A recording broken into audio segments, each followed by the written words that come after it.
Today is a historic day, as for the first time in history, an all-civilian mission is currently orbiting Earth. It is also Wednesday, September 15th, which means it is DCA Wednesday.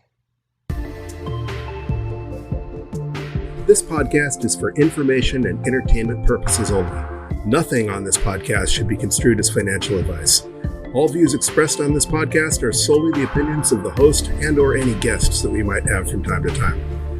Nothing on this podcast should be construed as a specific inducement to make a particular investment or to follow a particular investing strategy.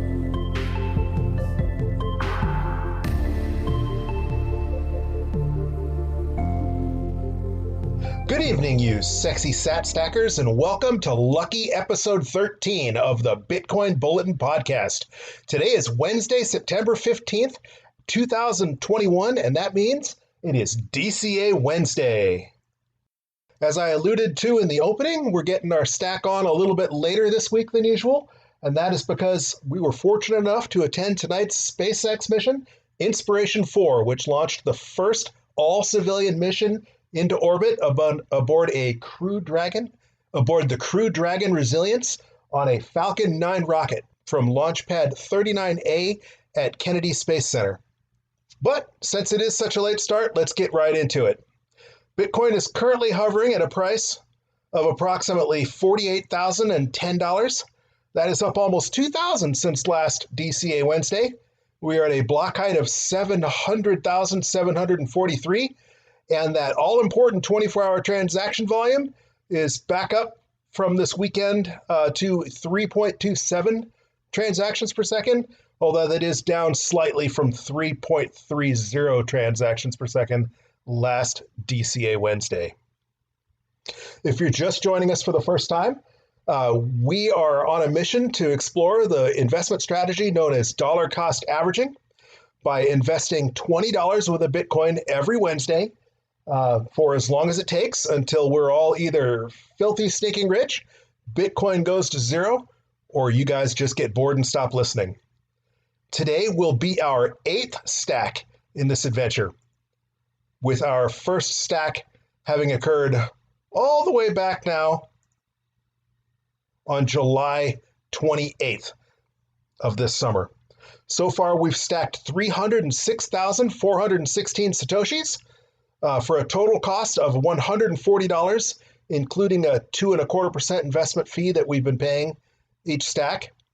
And our stack is currently worth $147.11. So we've recouped our fees, and we're actually up $7.11 more than we've invested, and that is because our average cost basis has only been $45,689, which ironically is almost exactly the same as our basis last week. Bitcoin had gone all the way up to 52,000, if you remember, and then it crashed all the way down to 42,000 briefly on last Tuesday on Bitcoin Day, when El Salvador officially rolled out their Bitcoin is legal tender law and their Chivo app.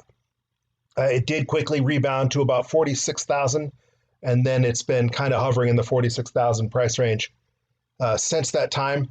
Although it did tick up about $2,000 in the last 24 hours, and that's where we are now.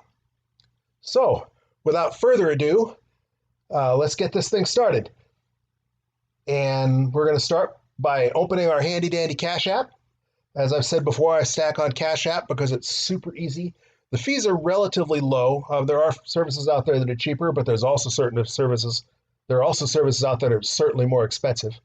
If you do not have Cash App, there is a referral code in the show notes, and if you use that referral code and follow their terms and conditions, you'll get $5 just for signing up, and we'll get $5 as well, which will help the podcast out a little bit.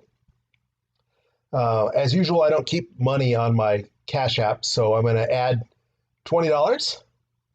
And since I have a debit card link to my Cash App, that's pretty quick. So that's already in there. Then we're going to click on the Bitcoin tab, click Buy Bitcoin.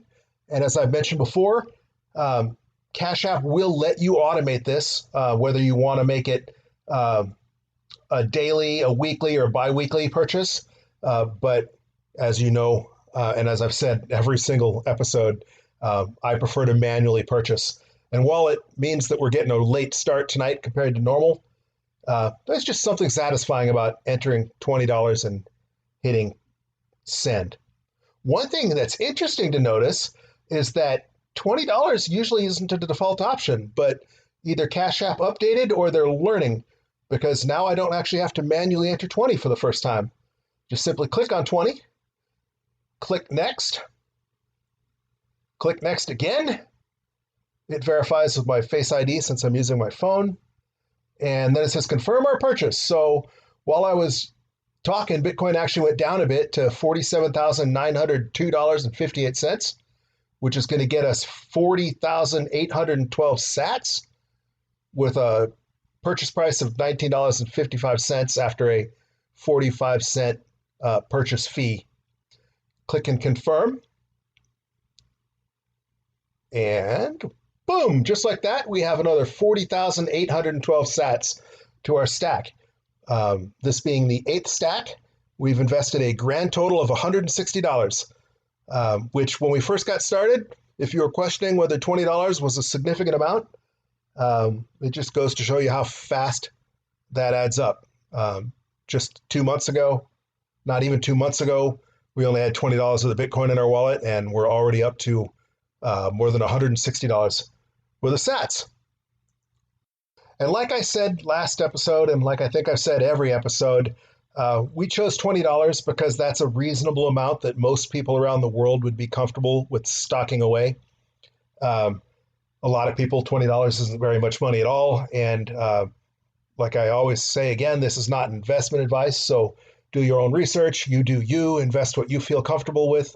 But again, in order for the theory of dollar cost averaging to work, you need to pick a consistent number, and you need to stick with it and invest on a regular basis, whether it's daily, weekly, monthly, or whatever that you pick based on your personal preferences. We're going with Wednesday because it's easy and it keeps us on a regular schedule. And a lot of people don't have a spare $20 every day, but coming up with $20 every week shouldn't be that big a deal for most people listening to this podcast, even if it means you didn't hit the drive-thru on the way home or didn't have an extra beer after work. $20 isn't a big deal of money, isn't a whole lot of money for most Americans to try and squirrel away. And of course, if you were dollar cost averaging $1 a day or $10 a day or whatever you choose, it's the theory and the principle is still the same. So again, do your own research. As they say online all the time, never invest any money that you can't afford to lose. So you've got to come up with what you feel comfortable with. But the important thing is that you do so regularly. And if you're following us, that means that you have invested $160 already. And that $160 has scored us 347,228 Satoshis, worth $166.33. So things are looking pretty good. Of course, they say it's easy to look like a financial genius during a bull run. So we'll see how this plays out. We've yet to see how this will play out. But again, dollar cost averaging is a long-term strategy.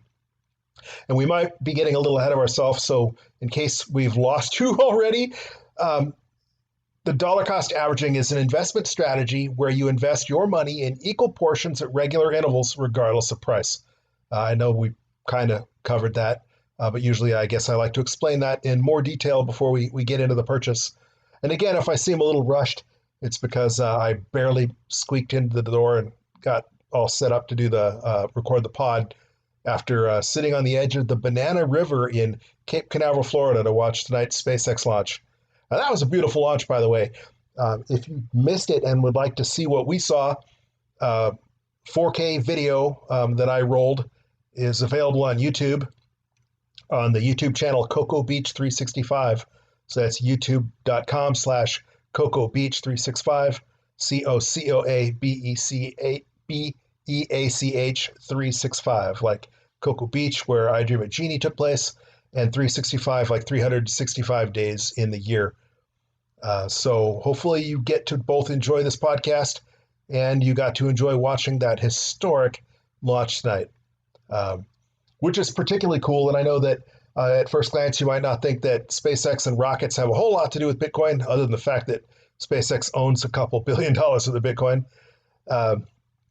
But as they say, we want to see Bitcoin go to the moon, and a lot of us mean that literally.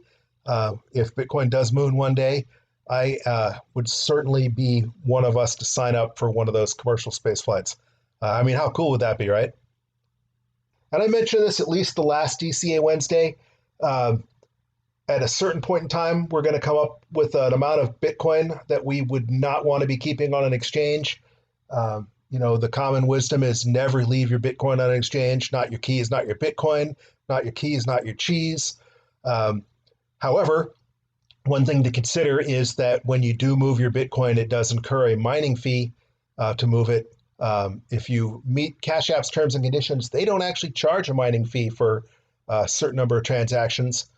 And that's one of the other reasons I like Cash App is even though we paid 2.25% to make the investment, it's not going to cost me anything to move that coin to my hardware wallet. So that kind of nips a little bit of that. It kind of makes up for some of those fees. So if you find a service that's maybe 1% instead of 2.25%, but it's going to charge you, a $5 mining fee to move your coins, then you're probably actually better off with Cash App paying the commission. That being said, I don't want to end up getting stuck paying 100,000 Satoshis one day to move 300,000 Satoshis. So my personal threshold is usually around 1 million sats before I'm going to feel comfortable moving it to my hardware wallet. That is a decision for you to make. One great resource is bitcoin.org. Can help you in choosing what type of wallet you might want to use. I think they have a click-through guide where you answer some questions based on what your goals and criteria are, and then it suggests some wallets for you. And we're going to get into wallets more in detail in a future and probably dedicated episode. I will definitely do so before it's time to move those sats. Another thing you may be wondering is if you listen to our episode on Bitcoin Day on Tuesday, we bought $30 worth of Bitcoin in solidarity with Bitcoiners all around the world to celebrate the $30 that each Bitcoin or each citizen of El Salvador who downloaded their Chivo wallet got. And there's also a thing called BTFD, and that is buy the dip. And if you were watching, Bitcoin certainly dipped, being at 52,000 on Tuesday and then all the way down to 42,000 on Tuesday. And I have certainly made additional purchases and bought some of those dips as well. But for the purposes of keeping our dollar cost average experiment clear and easy, I'm segregating those and not including those in our tally. For the purpose of DCA Wednesday, only the funds that we invest in DCA Wednesday are in my wallet. So I have more than 300,000 sats, but not in this particular wallet because this is our DCA wallet. And the same thing, if you were following the same investment strategy and maybe picked up some sats during the dip, or if you're buying more than $20 each DCA, then you're probably at the point where you definitely need to do some research and get those coins off an exchange. And there are many, many, many reasons why you don't want to leave your coins on an exchange, only part of which is the risk of losing your Satoshis. Many people also say that basically how the market gets manipulated is through people shorting Bitcoin, shorting derivatives, where if your coins are on the exchange loans them to people who then short that Bitcoin, and they're using your coins to manipulate the market. So if you don't want to be a part of that, that's another great reason to get your coins off an exchange. But again, for the intensive purposes of DCA Wednesday and for this experiment, we're not ready to move that 300,000 sats. That's about going to do it for this lucky 13th episode of the Bitcoin Bulletin Podcast. If I forgot to cover anything, if I got a little scatterbrained because I was in a hurry, please go ahead and let us know. You can do that by following us on Twitter at BTC Bulletin Pod, or by emailing us at bitcoinbulletin@protonmail.com. Hey, if you find this content useful or entertaining, Or if you're just feeling extraordinarily generous, there are a number of ways you can help support me in this podcast. The most obvious one is if you don't already have Cash App, there is a referral code in the show notes. And if you click on that link and set up a new Cash App account and follow their terms and conditions, you'll get $5 just for trying them out, and we'll get $5 as well. I've written several books, but the one you might know that's most relevant to this podcast is Understanding Bitcoin for Noobs, and that's available on both Amazon.com and BarnesandNoble.com. Obviously, purchasing either of my books would help support the podcast as well. And you can also support the podcast directly through the Anchor.fm website, and they include a support link automatically in the show notes. And last but not least, we also include a Base32 Bitcoin address in the show notes if you feel like helping us out by contributing Bitcoin. All right, that's going to do it for this edition of the Bitcoin Bulletin Podcast, Dollar Cost Average Wednesday edition. Don't forget to join us next Wednesday and every Wednesday as we continue the journey. Once again, thanks for listening, and keep stacking those sats, you sexy sat stackers.